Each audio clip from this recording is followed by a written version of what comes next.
Hello friends, welcome to exam B. I am Sushil Ragade, ex manager Reserve Bank of India. और अभी हमारे exam के लिए बहुत कम दिन बचे हैं। 28 मई को हमारा एग्ज़ाम है और हम जनरल अवेयरनेस का रिवीजन सीरीज़ अभी चला रहे हैं। तो इसमें ये पार्ट 8 है।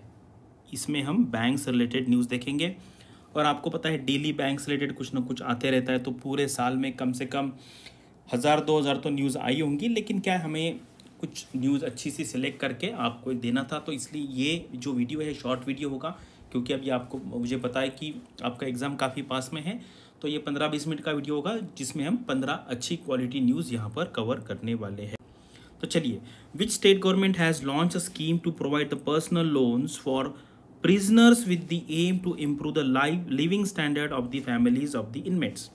तो यहाँ पर एक बैंक के थ्रू ही होगा, लेकिन इसलिए मैंने ये न्यूज़ कवर किया है। तो हमें सबसे पहले ये स्टेट आइडेंटिफाई करना है, क्योंकि काफ़ी अलग न्यूज़ है।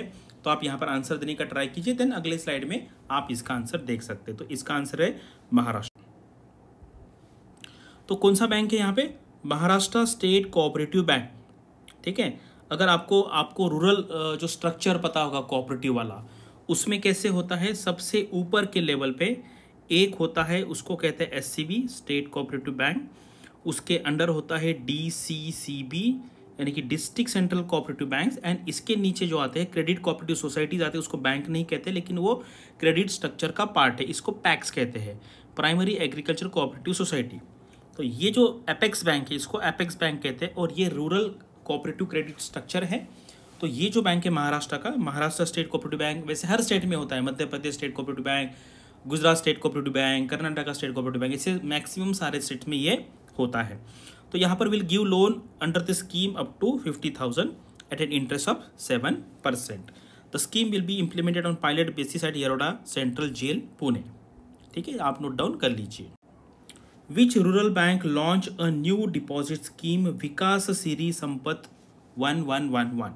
ठीक है, तो ये जो बैंक है ये है कर्नाटका में, और ये बैंक का नाम है कर्नाटका विकास ग्रामीण बैंक। ठीक है, कर्नाटका विकास ग्रामीण बैंक। एंड 111 ये जो है डेज है, 1111 डेज के लिए।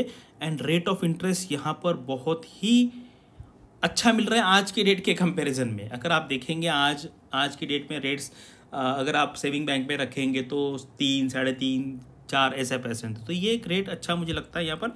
एंड आप देखेंगे कोई भी सीनियर सिटीजन स्कीम में 50%, यानी कि 0.50% या 0.5% कहिए, या 50 BPS का ही आप, तो इतना ज़्यादा एक्स्ट्रा यहाँ पर रेट मिलता है। तो ये कर्नाटका विकास ग्रामीण बैंक है, हेडक्वार्टर धारवाड़ में है कर्नाटका में। And chairman P. Gopi Krishna है। Which of the following bank adjudged as best performing banks in the self help group linkage by the Deendayal Antyodaya Yojana national rural livelihood mission. इसको डे NRLM कहते हैं। इसमें आपको बैंक का नाम बताना है। एंड इसमें जनरली क्या होता है ना, नॉर्मली जैसे सेल्फ हेल्प ग्रुप है, ऐसे सोशल जो प्रोजेक्ट होते हैं उसमें प्राइवेट सेक्टर बैंक जनरली नहीं आते। लेकिन यहाँ पर आंसर जो है HDFC बैंक है, इसलिए एग्जाम में आ सकता है कि ट्रिकी क्वेश्चन है। अगर आपने थोड़ा सा लॉजिक लगाने का ट्राई किया तो गलत होने के चांसेस हो सकते हैं। तो ये है HDFC bank. National rural livelihood mission was launch by the ministry of rural development in June 2011। काफ़ी पुरानी स्कीम है। Poverty alleviation project also known as Aajeevika mission. ठीक है, HDFC bank. Which private sector bank in India has acquired Citi bank's India consumer business for an amount of $1.6 billion. मुझे लगता है ये exam में डेफिनेटली आएगा, क्योंकि काफ़ी बड़ा ये डेवलपमेंट है। सिटी बैंक अगर आप देखेंगे तो कम से कम 100 साल पुराना ये बैंक है, इंडिया में जो काम कर रहा था 100 साल से। और उसने अभी यहाँ का जो कंज्यूमर बिजनेस है वो क्लोज कर दिया है। एक्सिस बैंक ने उसको लिया अभी। ठीक है, Axis Bank. Which public sector bank has tied up an MOU with the border security force to provide solution for financial security to BSF personnel through the central arm police salary package scheme. तो ये है state bank of India, क्योंकि आपको पता है state bank of India का presence India में maximum locations पे है। और ये है, यहाँ पे आप डिटेल भी अगर आपको पढ़ना चाहते तो यहाँ पर पढ़ सकते हैं। Which bank sign a MOU with the software technology park of India for leveraging यानी कि उसका बेनिफिट लेना, innovation through financial technologies engaged under a fin blue initiative. तो इसका आंसर है Indian Overseas Bank. Indian Overseas Bank यहाँ पे दिया है, MOU will help bank leveraging innovation through financial technology under the fin blue initiative. याद रखिए fin blue initiative. Which non banking financial institution has achieved a highest ever loan sanction of around 23,000 crore, 23,921.06 crore. तो ये है Indian renewable energy development authority, इसको कहते हैं IRADA, IRDA, IREDA। And IRDA जो है वो अलग है हमारा, IRDA जो है इंश्योरेंस रेगुलेटरी डेवलपमेंट अथॉरिटी, ये है Indian renewable energy development authority. दो अलग अलग है, कन्फ्यूजन नहीं हो करने का यहाँ पर। तो यहाँ पर देखो क्या दिखा है, NBFC control of ministry of new and renewable energy is aimed at providing term loan for renewable energy and energy efficiency, has achieved the highest ever loan sanction of around 23,921.06 crore and loan disbursement of around 16,070.82 crore. काफ़ी important news है, आपको याद रखना पड़ेगा, काफ़ी बड़ा project है ये। Which bank has signed a partial guarantee facility agreement PGFA with ADB यानी कि Asian Development Bank to support supply chain financing. आपने अगर पढ़ा होगा साल में तो आपको क्लिक हुआ होगा, एक्सिस बैंक। ठीक है, तो यहाँ पर डिटेल में दिया है। एंड ये भी आगे है, Axis Bank focus this program on ESG। आपको पता है ESG आजकल काफ़ी बार न्यूज़ में आता है, एग्जाम में इसके बारे में कुछ क्वेश्चन आ सकता है। Environmental, social and governance and other priority sectors, reaffirming both institutions commitment to provide development and environmental impact in the country. Axis bank and PGFA आपको याद रखना है। IDFC limited announce the sale of its mutual fund business to a consortium कहते हैं इसको, led by which of the following bank. तो ये है इसका आंसर, बंधन बैंक। तो बंधन बैंक आपको याद रखना है। एडिशनल इंफॉर्मेशन अगर आपको चाहिए तो आप यहाँ पर देख सकते हैं।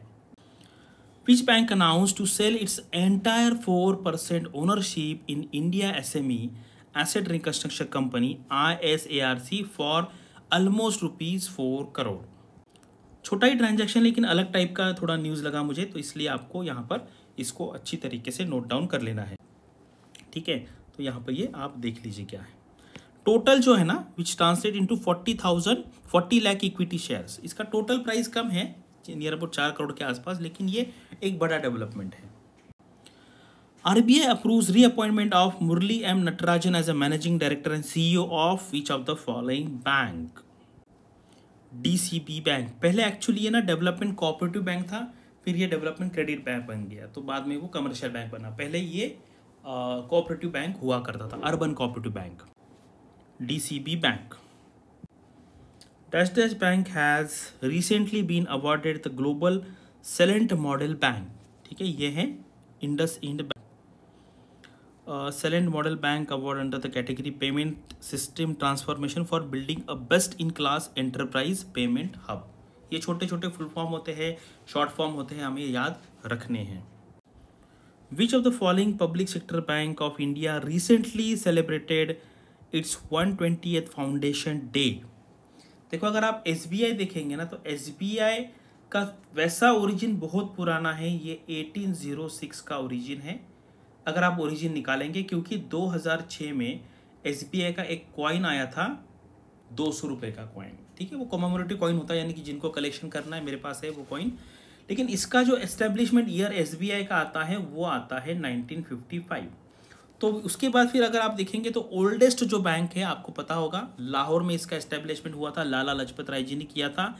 इसका आंसर है पंजाब नेशनल बैंक। काफ़ी पुराना बैंक है, अभी तक का ये ओल्डेस्ट है। आई थिंक इसके पहले ये 1894 वाला है, इसके पहले जो हुआ था आई थिंक 1867 के आसपास, 65 के आसपास, वो था इलाहाबाद बैंक। अभी लेकिन उसका एग्जिस्टेंस अभी है नहीं इंडियन बैंक में, वो अभी मर्ज हो गया। तो अभी के हिसाब से देखेंगे तो पंजाब नेशनल बैंक ही हमारा ओल्डेस्ट बैंक है। ठीक है, यहाँ पे अभी MD अतुल कुमार गोयल है यहाँ पर। चलिए, 12 अप्रैल 2022 बराबर, मैंने जो कहा 1894, क्योंकि मैंने बीच में एक लेक्चर बनाया था, इसलिए फिर मुझे ये याद रह गया। एक्चुअली आई थिंक ये क्वेश्चन डबल हो गया है, लेकिन फिर से देख लेते हैं, आप भूलेंगे नहीं अभी। Which bank has been awarded as a global Celent model bank award under the category payments systems transformation. Actually क्या ना, ये हमने जितने क्वेश्चन अलग अलग टाइम फ्रेम में बनाए थे ना, वहाँ से कलेक्ट किए। तो ये कभी कभी होता क्या है कि दो अलग अलग फैकल्टी बनाते हैं क्वेश्चन, तो इसलिए सिमिलर टाइप का क्वेश्चन, लेकिन अगर आप देखेंगे एग्जैक्टली वैसा का वैसा नहीं, वो थोड़ा सा वर्डिंग यहाँ पर अलग है, लेकिन अब तक को अभी पता चल गया होगा इसका आंसर है इंडसइंड बैंक।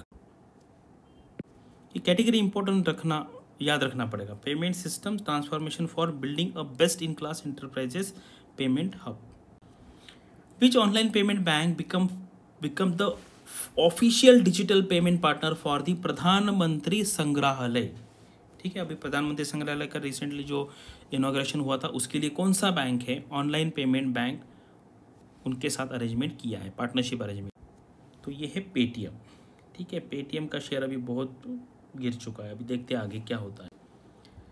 तो ये है EDC, electronic data capture, and the museum which is a tribute to former PMs of India will be open to the public from the on 20th April 2022। उस टाइम पे ये हमने न्यूज़ फ्रेम किया था। तो अभी क्या है, ये मैंने आपको काफ़ी बार बताया है कि हमने कोर्स को ऐसे डिज़ाइन किया कि आपका जो प्रिपरेशन है अभी पहले से 50% फास्टर वे में वाला है। क्रिस्प नोट्स मिलेंगे आपको। अभी रिसेंटली ही मैंने आपको एक शॉर्ट जो डेली में वन लाइनर न्यूज़ बनाता हूँ, मेरा टेलीग्राम जो चैनल है वहाँ पर आप देख सकते हैं, अगर चाहिए तो मैं डिस्क्रिप्शन में उसका लिंक दे दूँगा। वीकली बीपीडिया, यहाँ पर हम 4 न्यूज़पेपर के, 2 फाइनेंशियल न्यूज़पेपर, 2 नॉर्मल न्यूज़पेपर, उससे ये न्यूज़ बनेंगे आपके लिए बहुत शॉर्ट। क्विज़ेस रहेंगे, प्रीवियस ईयर क्वेश्चन पेपर रहेंगे, आप अपना मॉक टेस्ट बना सकते हैं आपके सेशन के हिसाब से, आपके डिफ़िकल्टीज आपके हिसाब से।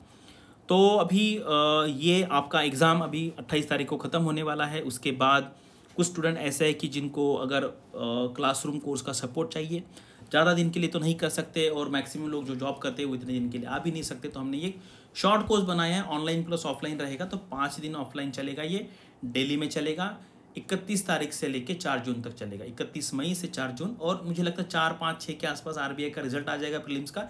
यानी कि आपका जो टाइम है ये बीच वाला, जनरली स्टूडेंट्स इसमें पढ़ाई नहीं करते, लेकिन अगर आप यहाँ पे ज्वाइन करेंगे तो आपका जो टाइम है बहुत अच्छी तरीके से यूटिलाइज हो जाएगा। मुझे पता है, लेकिन आने जाने में थोड़ा सा टाइम जाता है, लेकिन जो लोग आसपास में रहते हैं वो इसका बेनिफिट ले सकते हैं। और अगर आपको इसके बारे में एडिशनल इन्फॉर्मेशन चाहिए तो आप यहाँ पे कॉल करके पूछ सकते हैं। और अभी ऐसा ही कोर्स हमने फरवरी में भी कंडक्ट किया था, अभी 2022 में काफ़ी अच्छा रिस्पॉन्स इसको मिला था।